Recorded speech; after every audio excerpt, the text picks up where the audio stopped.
Initially, I thought shooting a video outside, responsibly of course, would be fun. But I completely forgot about the fact that it's probably gonna screw up the audio.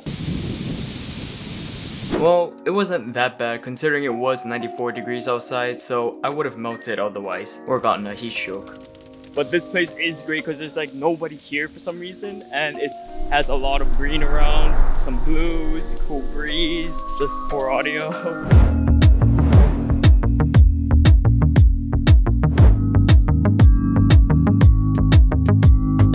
Something that's been coming up a lot in my inbox is about fashion watches, and I normally don't like talking about them because they're completely irrelevant in this hobby. But it's come to a point where I feel like I have to address this for the people who are sending me emails about it. Now, to start off, I hate fashion watches. I hate fashion watches because they're basically made to be disposables, and watches aren't disposable things. These things were built to last, and to last for a long time, especially if you properly take care of it. That would include servicing, of course, just like your car, CNC machines, and a rice cooker?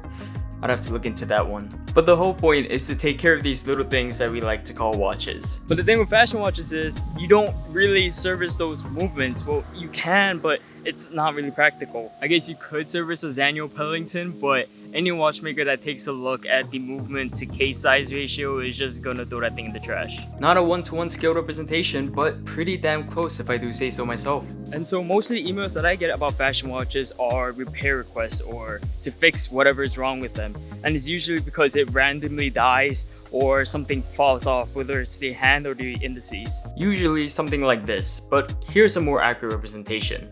Ah yes, that's more realistic. I don't take restoration projects. It's not something that I'm offering as of now, but I don't think most watchmakers would be willing to fix those type of watches. And that's because these are just hopeless things. And so I don't like fashion watches because you're paying $200, $300 for something that's just going to disintegrate. And that sucks because these watches are built to last. Oh, I suppose not everything, since there are watches made by Timex that aren't serviceable. But something far more interesting is the M word.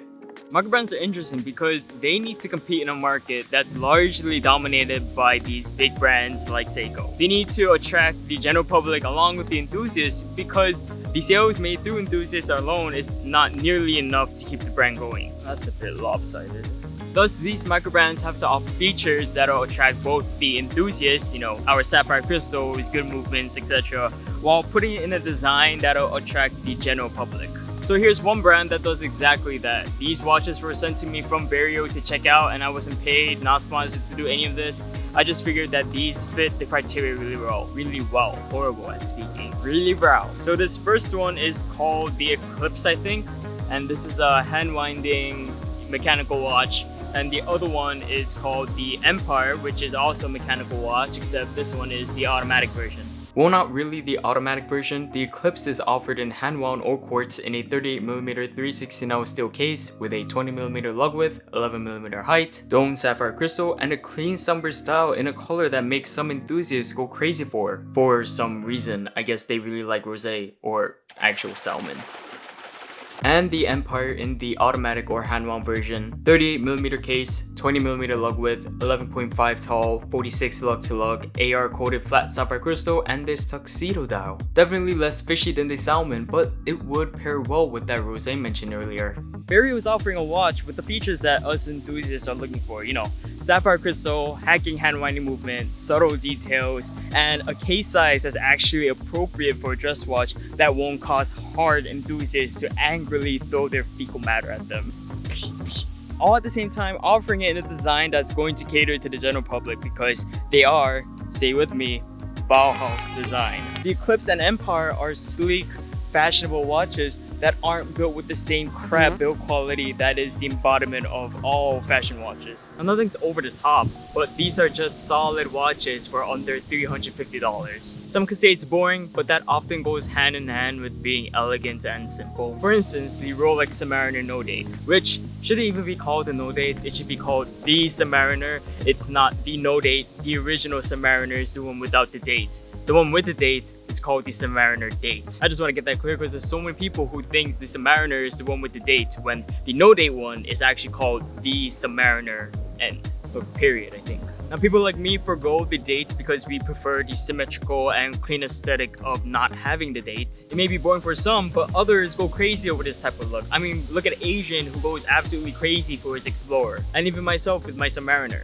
Now these Vario watches were sent to me to check out, but it's not sponsored again. I just think they offer tons of value for a market that isn't widely as known. Micro brands typically range from $500 to $1,000, but this is well under $500, yet they have the same key aesthetics that fashion brand watches are banking on to get their sales. So instead of getting one of those shady watches, you can get a decent watch that will actually last you a long time. So clearly this isn't a detailed review of the Eclipse Empire, but the message here is that you don't have to buy a fashion watch to get that simple, clean, trendy aesthetic.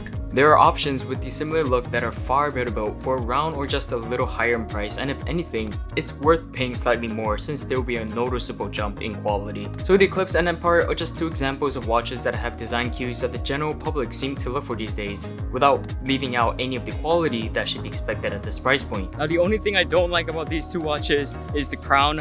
I think they could be a bit bigger. They are pretty hard to actually wind and set the time, but they actually do go well with the aesthetic, so I'm not sure how that would be possible. I'm sure they'll figure something out. The Seiko NH movement inside these watches is also a super solid, robust movement, so I'm glad that they went with this route, because it does keep the cost down while offering the same functions that we look for. So don't buy a Vanyo Pellington or Howling Kellington or Shanyo Mellington, nor the PVMT or KVMT or ZVMT, whatever you want to call it. Pretty sure you guys get the point. But if you already did, slap some ketchup on it, wrap it up in duct tape, and throw it out the window. Because these things were going to break anyway, so why not get some enjoyment breaking them yourself? This vlogging thing is so much harder than I thought. So that's about it. Thank you so much for watching. If you like this video, please give it a thumbs up.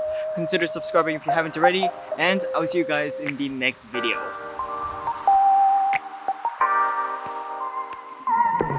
Of course, we gotta do the reading of comments. It was on the Code 41 review and you guys went absolute savage and I love that. The watch looks horrid, but I have to be honest, you look great, so there's that. Ball bearing and overbearing. You guys are so savage. Hey, where'd Chewbacca go? He's probably in the garbage, but my hair is finally looking manageable. Dr. Chewy styling that mo cut. Why do I feel like this Chewbacca thing is never gonna go away now? Wait, did homeboy just put ketchup on a Tudor Black Bay? No, your homeboy didn't put ketchup on a Black Bay. That was just a crap watch. I was randomly sent it and it was not worth putting on camera. Why so many? Only 3 balls are needed. I think 2 is the magic number there. I expect much better finishing for the price they're selling this at. Yeah, definitely put down by this prototype model that I was sent.